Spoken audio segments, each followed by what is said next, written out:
Good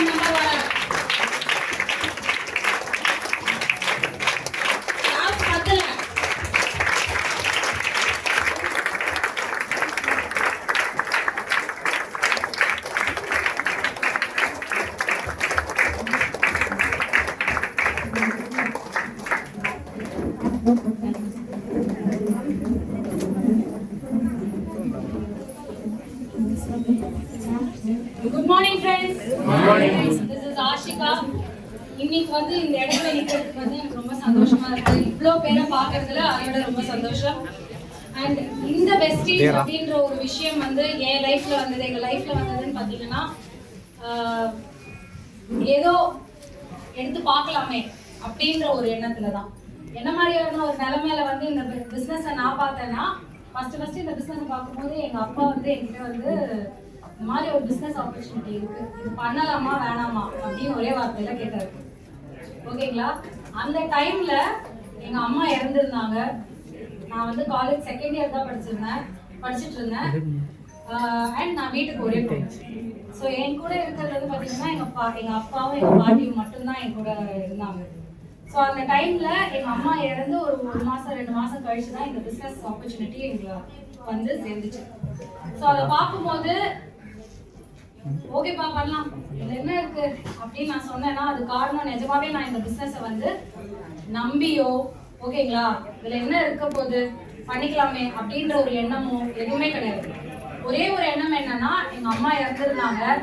என்னை பார்த்தா எங்க அப்பா வந்து என்னை பார்த்துட்டு பயந்துக்கிட்டு நான் இவங்களை எப்படி கரை சேர்ப்பேன் இந்த மாதிரிலாம் ஓடும் இல்லையா மனசுல.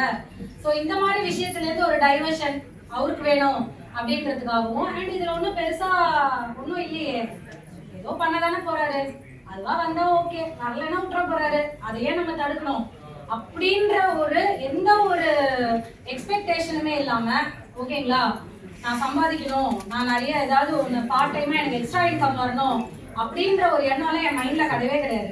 எனக்குன்னு இல்லை, எங்க அப்பாவுக்கு சொல்றேன். அந்த டைம்ல அவர் என்கிட்ட கொண்டு வந்து காமிக்கும் போது எனக்கு வந்து அந்த இதுல எந்த உடன்பாடுமே இல்லை. நான் சும்மா தான் பார்த்தாரு. ஆனா எடுத்ததோட விளைவு வந்து இன்னைக்கு பாத்தீங்கன்னா, இன்னைக்கு நான் என் வாழ்க்கையவே இப்படி புரட்டி போட்டு இன்னைக்கு உங்க முன்னாடி இவ்வளவு கைத்தட்டுக்கு நடுவில் வந்து நிக்கிறேன்னா, அப்ப யோசிச்சு பாருங்க எந்த மாதிரியான ஒரு வாய்ப்புக்குள்ள நீங்க இருக்கீங்க.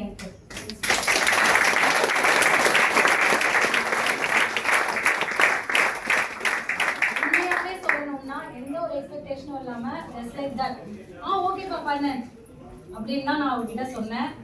அதை வந்து அவர் எடுத்து இன்னைக்கு நாங்க 2 பேரும் சேர்ந்து இந்த இடத்துல நாங்க நிக்கிறோம்னா, இவ்வளோ பேரோட விஷயம், இவ்வளோ பேர் சம்பாதிக்க ஆரம்பிச்சிருக்காங்க, நாங்களும் சம்பாதிக்கிறோம்.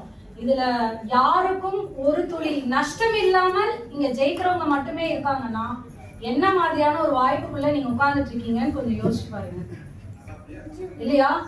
நான் இந்த பிசினஸை பார்க்கும்போது எனக்கு எந்த ஒரு எக்ஸ்பெக்டேஷனும் இல்லை.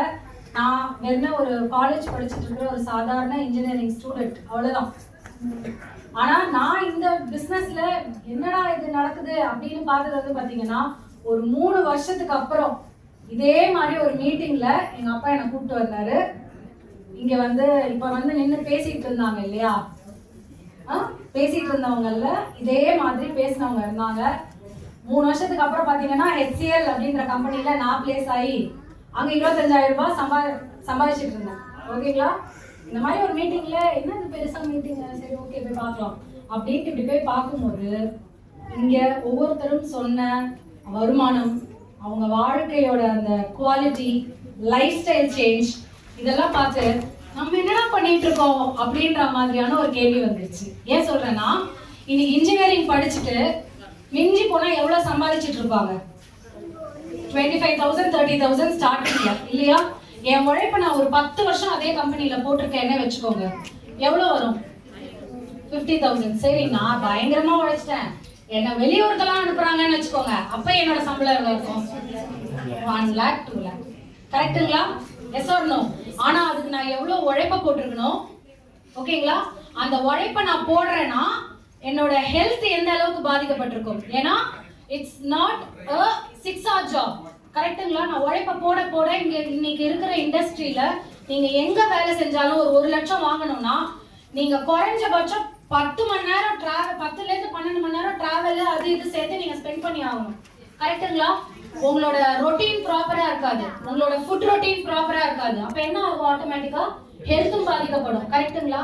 மிஞ்சி போனா 2 லட்சம் சம்பாதிச்சிருக்கலாம் இல்லீங்களா? அப்பதான் நான் யோசிச்சேன், படிச்சு வேலைக்கு போய் என்னெல்லாமோ பண்ணி நான் மிஞ்சி போனா 1 லட்சம் சம்பாதிப்பேனா HCLல ஒரு 5 வருஷம் 10 வருஷம் கழிச்சு. ஆனா இங்க பெரிய அளவு படிக்காம, ஓகேங்களா, அவங்க ஒவ்வொருத்தரும் சொன்ன இன்கம் வந்து பாத்தீங்கன்னா, நான் படிக்கல, பெரிய அளவுல படிக்கல, நான் வெறும் 5ஆம் கிளாஸ் தான் படிச்சிருக்கேன், நான் படிக்கவே இல்லைங்க, இந்த வாய்ப்பை நான் யதார்த்தமா எடுத்தேன்னு சொன்ன லேடிஸோட வருமானம் எல்லாமே 1.5 லட்சத்தை தாண்டி இருந்துச்சு அப்பவே. அப்ப கொஞ்சம் யோசிச்சு பாருங்க, எனக்குள்ள நான் கேட்ட கேள்வி கரெக்டா இல்லையா? நம்ம என்ன பண்றோம்? கரெக்டுங்களா? அப்படிதான் இந்த பிசினஸ்க்குள்ள நான் எங்க அப்பாவோட சேர்ந்து அதுக்கப்புறம் ஒரு 4 வருஷம் கழிச்சு வேலை செய்ய ஆரம்பிச்சேன். படிப்படியா வளர்ந்து இன்னைக்கு எங்க அப்பாவோட சேர்ந்து இவ்வளோ பெரிய விஷயத்துக்கு நடுவுல நான் இன்னைக்கு பாராட்டு, கைத்தட்டு, எல்லா விதமான விஷயங்களையும் நான் இன்னைக்கு எக்ஸ்பீரியன்ஸ் பண்ணி அதெல்லாம் அனுபவிச்சுட்டு இருக்கேன்னா அதுக்கு முழுக்க முழுக்க வெஸ்டீஜ்னு இருக்கிற ஒரு விஷயம் தான் காரணம்.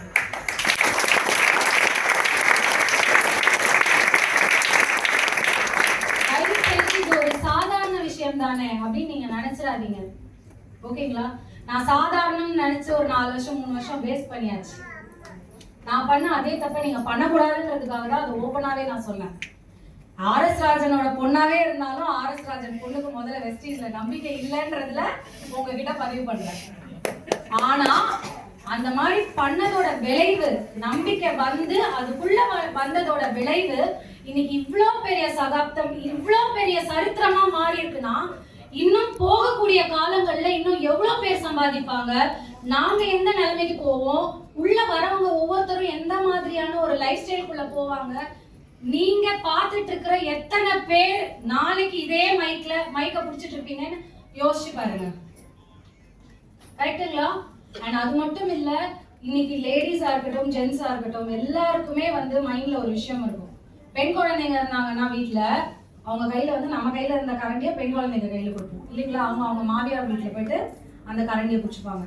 அதுவே ஆண் பிள்ளைங்க இருந்துச்சுன்னா நாளைக்கு நம்மளோட டிபெண்டன்சி நம்ம வந்து அவங்கள சார்ந்து இருக்கிற மாதிரி நம்மளே நினைச்சுப்போம். கரெக்டுங்களா?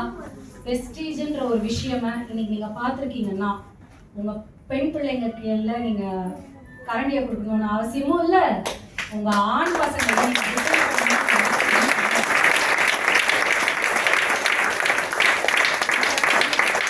அதுக்கு ஒரு எக்ஸாம்பிள் நாங்க 2 பேருமே, என் கையில கரண்டியும் இல்ல, ஓகேங்களா?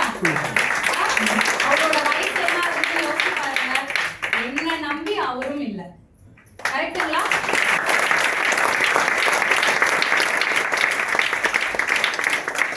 இன்னைக்கு நிறைய பேர் இங்க வந்து இஷ்டப்பட்டு வந்திருப்பீங்க, இல்ல கஷ்டப்பட்டு வந்திருப்பீங்க, இல்ல குடுங்கல்ல வந்திருப்பீங்க. கரெக்டுங்களா? ஆனா நான் ஒண்ணு சொல்றேன், இந்த ரூம்குள்ள இருக்கிற உங்களுக்கு மட்டும்தான் இந்த மாதிரி ஒரு விஷயம் இருக்குன்றது தெரிஞ்சிருக்கு. இன்னைக்கு ரோட்ல எத்தனையோ பேர் போயிட்டு இருக்காங்க, என் வாழ்க்கை மாறணும், எனக்கு நல்ல சம்பாத்தியம் வரணும், என் பசங்களுக்கு நான் நல்ல படிப்பை கொடுக்கணும், இதை தாண்டி என் பசங்களை வந்து நான் ரொம்ப சந்தோஷமா பார்த்துக்கணும், என் குடும்பத்தை சந்தோஷமா பார்த்துக்கணும், கொஞ்சம் எக்ஸ்ட்ரா இன்கம் கிடைக்காதா, வேற ஏதாவது ஒரு வாய்ப்பு என் வாழ்க்கையை மாத்தாதான்னு ஒவ்வொருத்தருமே நினைச்சிட்டு தான் இன்னைக்கு ஓடிட்டு இருக்காங்க.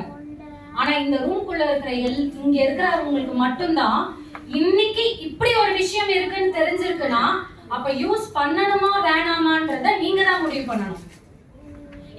இப்ப நீங்க இதை ஒதுக்கி வச்சிட்டீங்கன்னா கூட நான் வந்து பெட்டு கட்டுவேன், இன்னொரு 5 வருஷம் கழிச்சு உங்க பசங்க உங்ககிட்ட வந்து ஏமா இதை விட்ட, ஏன்பா இதை விட்ட அப்படின்னு உங்ககிட்ட வந்து கேள்விதான் கேட்பாங்களே ஒழிய நீங்க விட்டது சரின்றத சொல்லவே மாட்டாங்க. ஏன்னா நீங்க விட போறத விட்டீங்கன்னா இட்ஸ் யுவர் பேட் டைம். அவ்வளவுதான் நான் சொல்லுவேன்.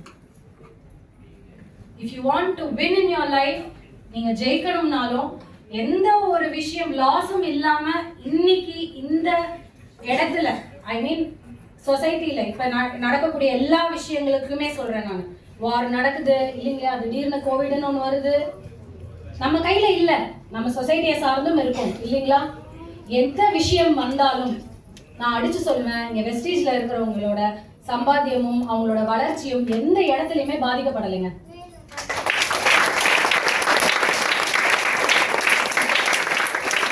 அந்த மாதிரி ஒரு விஷயத்துக்குள்ள நீங்க எல்லாரும் உட்கார்ந்துருக்கீங்க.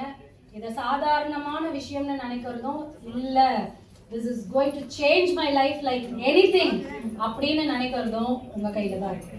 ஸோ மிஸ் பண்ணிடாதீங்க, அதுக்கப்புறம் வருத்தப்படுவீங்க. ஓகேங்களா? So let's all join together, let's all grow together. Thank you so much for giving this opportunity.